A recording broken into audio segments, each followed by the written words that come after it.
नमस्कार, जागो में आपका स्वागत है। जागो में आज हम बात करेंगे चाइल्ड लेबर यानी बाल श्रम की। बाल श्रम, ये दो ऐसे शब्द हैं जो आपस में मेल ही नहीं खाते। बाल रूप जो एक मासूमियत, एक कोमलता का प्रतीक है, उसके साथ ये शब्द जुड़ा हुआ है श्रम, जिसका मतलब है मजदूरी करना, ग्राउंड पर जाकर काम करना, खून पसीने से कमाई करना, घर का पोषण करना। लेकिन दुर्भाग्य की बात यह है कि ये दोनों शब्द सिर्फ आपस में जुड़े ही नहीं हुए हैं, ये एक वास्तविक स्थिति है, ये एक बहुत ही दुर्भाग्यपूर्ण स्थिति है। भारत में 14 साल से कम बच्चे अगर कमाई करते हैं, पैसों के लिए काम करते हैं और घर के रोजगार के लिए काम करते हैं तो उसे बाल श्रम कहा जाता है। ये बहुत ही शोषण है, बच्चों का शोषण है और ये एक कानूनन अपराध है। आपके सभी सवालों के जवाब हमारे स्टूडियो में मौजूद हमारे एक्सपर्ट्स जवाब देंगे। हमारे साथ हैं संजय शाह जो एक लीगल एक्सपर्ट हैं, साथ ही हमारे साथ सुलेखा भार्गव जी हैं, ये भी सोशल वर्कर हैं। ये सभी आपके सवालों के जवाब देंगे। सबसे पहले संजय, हम आपसे जानना चाहेंगे कि चाइल्ड लेबर कहने को एक सब जानते हैं कि बच्चों का शोषण हो जाता है अगर वो ग्राउंड पर काम करते हैं या पैसा कमाते हैं, तो एक आम इंसान अगर बच्चे का ऐसा शोषण होते हुए देखता है तो वो किस तरीके से उस बच्चे को बचा सकता है, लीगली एक्शन ले सकता है? लीगली वो एक्शन ले सकता है कोई भी आम आदमी। अगर आप देखें तो दिल्ली पुलिस अगर इतनी एक्टिव है, 100 नंबर का उन्होंने उपयोग, सबको बार बार याद दिलाते हैं कि 100 नंबर पर कॉल कीजिए और कोई भी हेल्प आपको चाहिए तो आप वहाँ इन्फॉर्मेशन दे सकते हैं।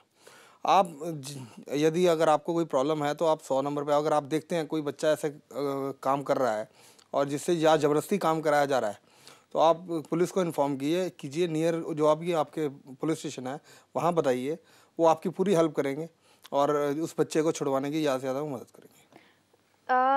ये जो चाइल्ड लेबर है, ये बाल श्रम जो है, ये बहुत ही गंभीर बात है, बच्चों के भविष्य की बात है और बच्चे ही हमारे देश का भविष्य है और अगर ये नींव ही कमज़ोर हो जाएगी तो देश का भविष्य भी खतरे में पड़ जाएगा।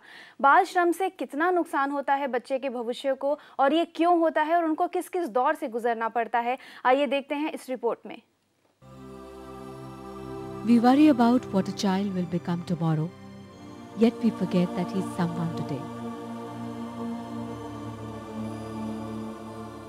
बचपन की दहलीज पार करने से पहले ही अगर नन्हे कंधों पर काम का बोझ बढ़ने लगे तो देश और समाज का क्या हश्र होगा। जी हाँ, आज के दौर में बहुत से बच्चों का जीवन मुश्किलों से जूझते हुए गुजरता है, यानी बाल श्रम की वजह से बच्चों का कीमती बचपन छिन गया है। यूनिसेफ की एक रिपोर्ट के अनुसार दुनिया में लगभग 250 मिलियन बच्चे जिनकी उम्र 2 से 17 साल के बीच है वो बाल श्रम में लिप्त हैं, जबकि इसमें घरेलू श्रम शामिल नहीं है। और एशिया पैसिफिक इलाकों में 5 से 17 साल की उम्र के सबसे ज्यादा यानी 11.36 करोड़ बाल मजदूर हैं, जिनमें से 42% बच्चे जोखिम भरे काम करते हैं। चाइल्ड लेबर की वजह से बच्चों का शारीरिक और मानसिक विकास ठीक से नहीं हो पाता, नतीजतन उन्हें शिक्षा भी नहीं मिल पाती। दुनिया भर में बच्चों की सबसे ज्यादा आबादी हमारे देश में है, लगभग 44.5 करोड़। इनमें से 6 से 14 साल के लगभग 3.5 करोड़ बच्चे स्कूल नहीं जा पाते और देश के लगभग 90% कामकाजी बच्चे ग्रामीण इलाकों से हैं। ऐसे में जरूरत है बाल मजदूरी के खिलाफ कुछ अहम कदम उठाने की, जिसकी शुरुआत हमें अपने घर से करनी होगी। Children are 1/3 of our population and all of our future. बाल श्रम बेशक एक निराशाजनक स्थिति है जो बच्चों से उसका बचपन छीन लेती है। सुलेखा जी, आपसे जानना चाहेंगे कि ये कितनी गंभीर है, ऑन ग्राउंड अगर देखा जाए तो ये कितनी ज़्यादा निराशाजनक स्थिति है बच्चों के लिए? देखिए काजल, सबसे पहले अगर हम ये बात करें कि हम देश का विकास चाहते हैं तो विकास का मतलब होता है कि हम समाज के हर तबके को साथ में अगर उठाते हैं तभी हम समाज का, हमारे अपने देश का विकास कर सकते हैं। अगर हम बच्चे या एक निम्न स्तर के लोगों को छोड़ देते हैं और फिर हम अगर विकास की बात करें तो एक बहुत ही बेमानी बातें होती हैं। तो मुझे जहाँ तक लगता है कि अगर हम बच्चों को छोड़ देते हैं तो भविष्य कहीं भी दिखाई नहीं देता और इसीलिए मुझे लगता है कि बाल श्रम जो है वो एक बहुत ही सोचने वाली, समझने वाली एक इतनी ऐसी स्थिति है जहां अगर हमने आज नहीं सोचा तो उसके बहुत ही जो आगे आने वाले हमारे रिजल्ट होंगे वो बहुत भयावह होंगे। बच्चे फाउंडेशन होते हैं एक बिल्कुल। कंट्री के, और बच्चों का ही भविष्य अगर नहीं सुधर जी। सकता तो देश का भविष्य भी खतरे में बिल्कुल। है। हमारे साथ कॉलर जुड़े हैं धर्मेंद्र लखनऊ से। जी धर्मेंद्र, पूछिए अपना सवाल। हाँ जी, मैं एक हैंडीकैप्ड आदमी हूँ। मैंने 1999 में दिल्ली क्या नाम है हैंडीकैप्ड कोटे में एक दुकान के लिए अप्लाई किया था और 5,000 रुपये सिक्योरिटी दी थी, और वो दुकान तो मेरे को मिली नहीं और ना ही आज तक मेरा पैसा रिटर्न हुआ है। टाइम टू टाइम मैं उनको लेटर लिखता हूँ, कोई जवाब ही नहीं देते। संजय, हम आपसे इनकी समस्या का समाधान चाहेंगे कि आप क्या इनको एडवाइस करेंगे। देखिए, अगर इन्होंने कोई स्पेसिफिक कोई स्कीम है जिसके अंतर्गत इन्होंने वो अप्लाई किया था और उस स्कीम के अंदर आज क्या पोजीशन है, इनको एक राइट टू इंफॉर्मेशन एक्ट जो है हमारे हिंदुस्तान में 2005 में ये लागू हो गया था, जिसके अकॉर्डिंगली ये वहाँ एक एप्लीकेशन लगाएं, जो इनका स्टेटस है इनको वो बताया जाएगा और विदिन 30 डेज इनको रिप्लाई दे दिया जाएगा, जिससे इनको हेल्प मिलेगी। तो 30 दिन के अंदर अंदर इनको जवाब मिल सकता है। सुलेखा जी, आपसे ये भी जानना चाहेंगे कि आखिर कारण क्या है कि मासूम बच्चे जो जिनको पढ़ाई करनी चाहिए, जिनको खेल कूद में मस्ती करनी चाहिए और बचपन में इतने सपने होते हैं और इतनी मासूम कोमल शरीर होता है, उनसे मजदूरी कराई जाती है, तो आखिर कारण क्या है कि बच्चों से इतना काम कराया जाता है? देखिए काजल, सबसे पहली बात अगर आप अपने देश की स्थिति को देखें तो हमारे यहाँ हम एक कृषि प्रधान देश में आते हैं और हमारे यहाँ जितने बच्चे हैं वो अगर आप उसका 71% भाग देखें तो हमारे बच्चे एग्रीकल्चर और फिशिंग, ये 2 एरिया हैं जहाँ पे कि वो बाल मजदूरी कर रहे हैं। अब सबसे बड़ी बात क्या है कि जिस बचपन में उन्हें खेलना चाहिए था, वहाँ जो हमारे गांव हैं, क्योंकि हमारा जो देश है वो गांव में बसता है, तो गांव में बहुत सारी ऐसी सुविधाएं उपलब्ध ही नहीं है जहां ये बच्चे जाके अपनी शिक्षा ग्रहण कर सकें।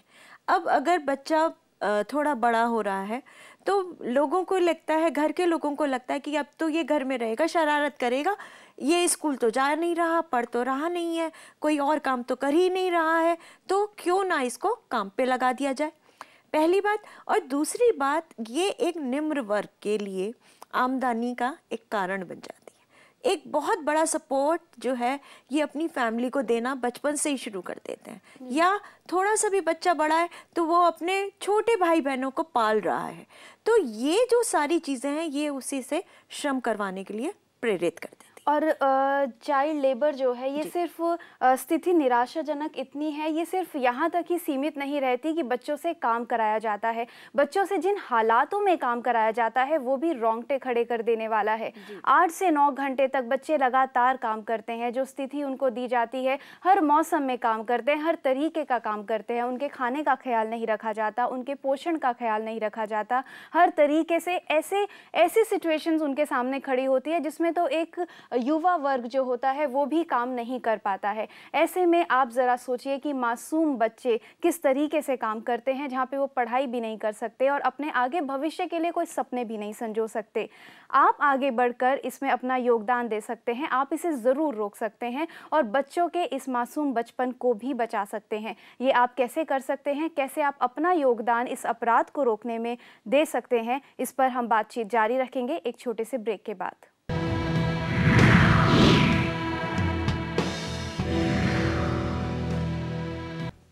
जागो में आज हम बात कर रहे हैं बाल श्रम की। भारत सरकार के आंकड़ों के मुताबिक 2 करोड़ बच्चे चाइल्ड लेबरर्स हैं, यानी 2 करोड़ बच्चे 14 साल से कम की उम्र में काम करते हैं, पैसे कमाते हैं और अपने बचपन को खो देते हैं। संजय जी, हम आपसे जानना चाहेंगे कि एक बच्चे के खुद के अधिकार क्या हैं, बाल अधिकार क्या हैं, जिसको बड़ों को जानना ज़रूरी है, जागरूक होना ज़रूरी है, जिससे कि ये शोषण थोड़ा बच सके। बच्चों के अधिकारों की अगर हम बात करते हैं तो हमारे देश में 14 साल से कम आयु की बच्चे को कोई काम ना करवाया जाए उससे, ये उनका अधिकार है। फिर अभी आप देखेंगे कि राइट टू एजुकेशन एक्ट जो है अभी दिल्ली गवर्नमेंट में भी जो है उसका प्रावधान आ चुका है, और उसके मुताबिक हर बच्चे को एक सीमा तक उसको राइट टू एजुकेशन है, उसको पढ़ाई फ्री इवन प्रोवाइड कराने की उन्होंने बात कही है, जिसमें इवन पब्लिक स्कूल जो है उनको भी कहा है कि 25% ऑफ ईच क्लास, हर श्रेणी में उनके जो बच्चे हैं 25% बच्चे जो हैं वो फ्री पढ़ाएंगे।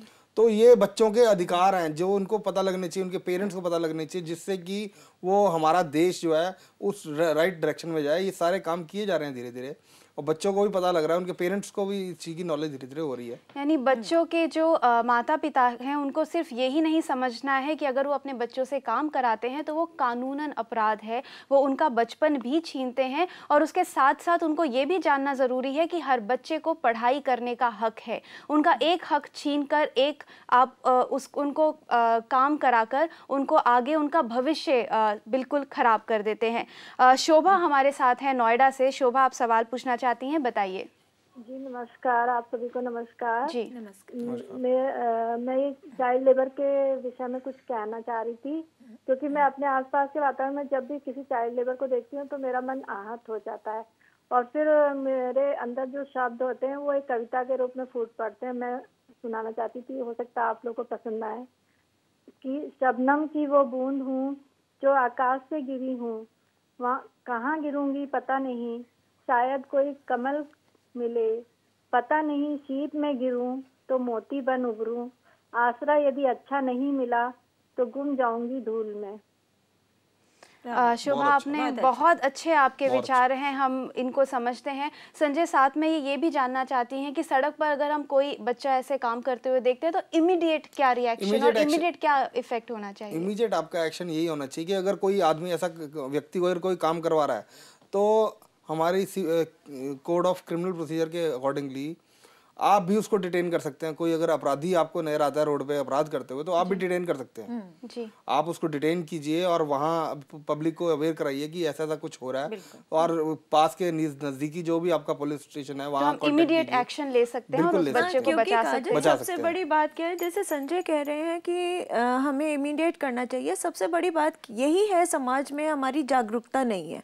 अगर हमारे आम इंसान में ही जागरूकता हो जाए तो मुझे नहीं लगता कि हमें पुलिस तक भी जाने की जरूरत है, क्योंकि जागरूकता के साथ साथ हम बच्चों का भविष्य बना सकते हैं। राकेश हमारे साथ हैं पटना से। राकेश, पूछिए अपना सवाल।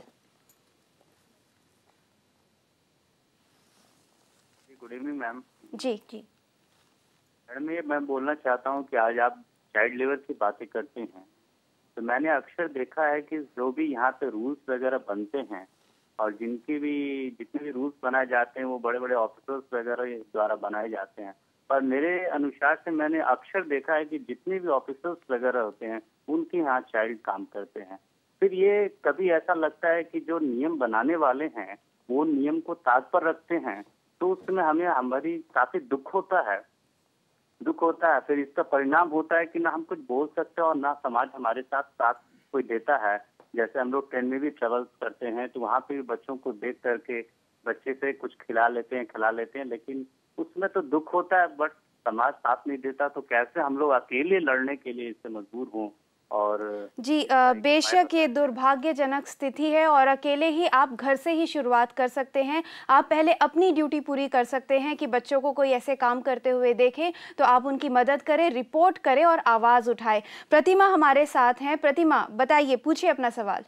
नमस्कार मैडम जी, आपके पास टॉपिक बहुत अच्छा लिया है आपने। ये तो एक कॉमन सीन है जो कि आस पड़ोस में हम देखते हैं, छोटे बच्चों से काम करवाते हैं, घर में बर्तन सफाई करवाते हैं। और आपने जैसा कि बताया हमें पुलिस को 100 नंबर पे रिपोर्ट कर देना चाहिए ये मैटर। तो इस बात की क्या गारंटी है कि पुलिस के पास जब बच्चे को दे दिया जाएगा तो वहाँ पर उस बच्चे की देखभाल होगी, उसको खाना पीना पहनना कपड़े ये सब सामान उपलब्ध होगा और उसको पढ़ाया लिखाया जाएगा? इस बात की कहाँ गारंटी है और हम इसको वेरीफाई कैसे कर सकते हैं?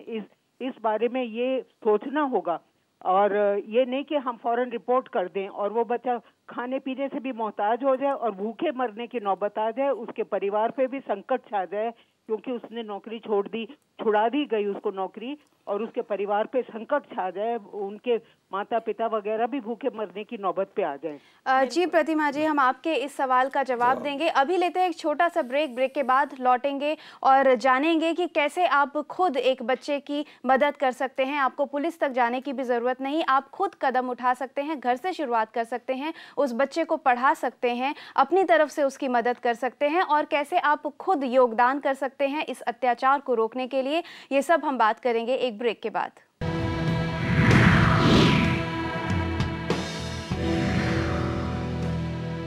जागो में हम बात कर रहे हैं चाइल्ड लेबर की। ब्रेक पर जाने से पहले हमारी एक कॉलर प्रतिमा ने हमसे पूछा कि अगर हम बच्चों को बाल श्रम या लेबर में इंडल्ज होते हुए देखें भी, तो हम अगर पुलिस को भी फ़ोन करते हैं तो आगे बच्चे का क्या भविष्य होगा। लेकिन हम सरकार की बात करते हैं सुलेखा जी और पुलिस की बात करते हैं, लेकिन अगर हमारा खुद का कर्तव्य है, इंडिविजुअल अगर हम कुछ करना चाहते हैं, तो वो हम घर में चाइल्ड लेबर और घर में इस अत्याचार को कैसे रोक सकते हैं। पहले हमारा क्या इनिशिएटिव होना चाहिए? देखिए काजल, हम सब जानते हैं कि हमारे जीवन की 3 बहुत अहम बातें होती हैं, रोटी, कपड़ा और मकान।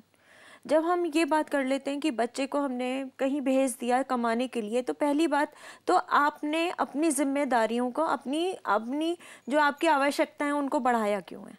क्योंकि आपको बहुत ज़्यादा पैसा अपनी केवल ये 2 नीड के पूरा करने के लिए कभी भी कम नहीं पड़ता।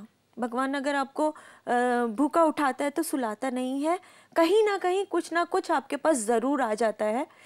पहली बात, अभी ये भी हो गया है कि जब हम ये बात कर रहे हैं कि बच्चे को आप स्कूल भेजिए, स्कूल में आपको मिड डे मील मिल रहा है, बच्चे को कपड़ा मिल रहा है पहनने के लिए, एजुकेशन फ्री मिल रहा है, सर्व शिक्षा अभियान हमारे पूरे भारत में लागू है, तो हम क्यों नहीं, जो पेरेंट्स हैं, जो नीचे तबके के लोग हैं, वो क्यों नहीं ये बात समझने को तैयार हो रहे।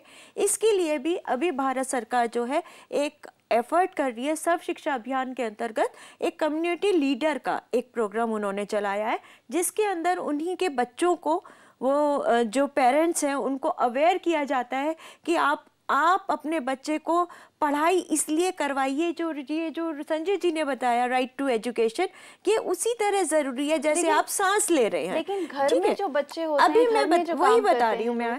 तो ये तो बात हुई कि आप वहां से बच्चों की बात करिए, लेकिन जो घर के बच्चे हैं, आप अगर ये बता सकते हैं, आप किसी एक बच्चे को आपने देखा कि वो पीड़ित है, अगर आप उसे अपने 2 बच्चों की तरह अपने घर में ही रख के उसके साथ अगर हेल्प लेके, जैसे हम अपने बच्चों से भी थोड़ी सी हेल्प लेते हैं घर के कामों के लिए, अगर उसी का पार्ट बना लिया जाए, तो क्या हम एक बच्चे की जिम्मेदारी थोड़ी बहुत नहीं उठा सकते? इतने सक्षम तो हम फिर भी हैं।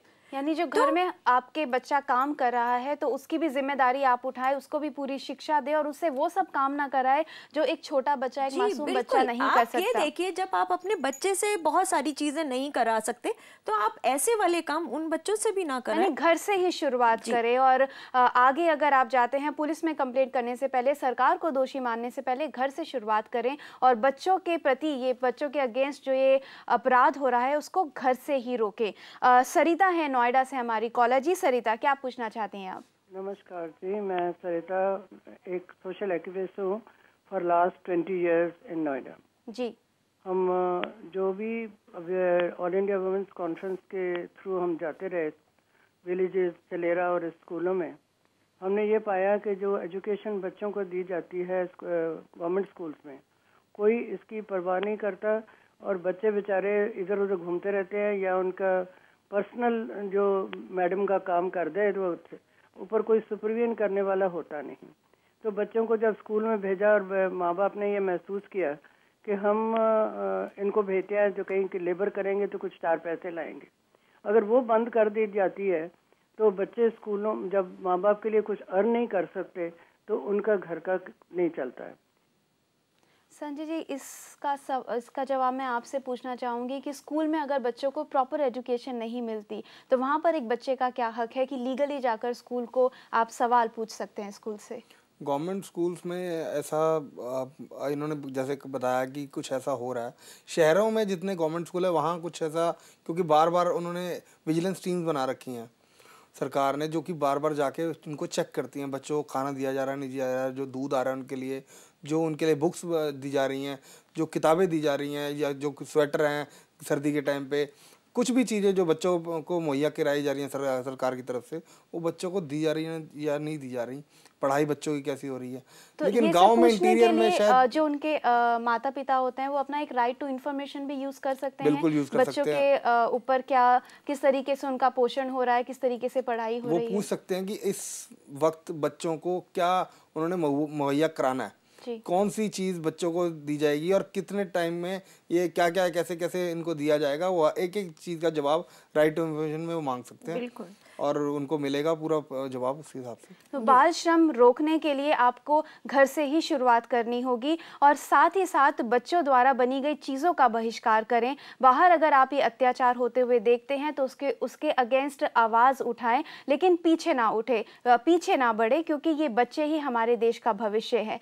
आप दोनों का बहुत बहुत धन्यवाद जागो में आने के लिए और इस डिस्कशन में हमारे साथ पार्टिसिपेट करने के लिए, सभी सवालों के जवाब देने के लिए।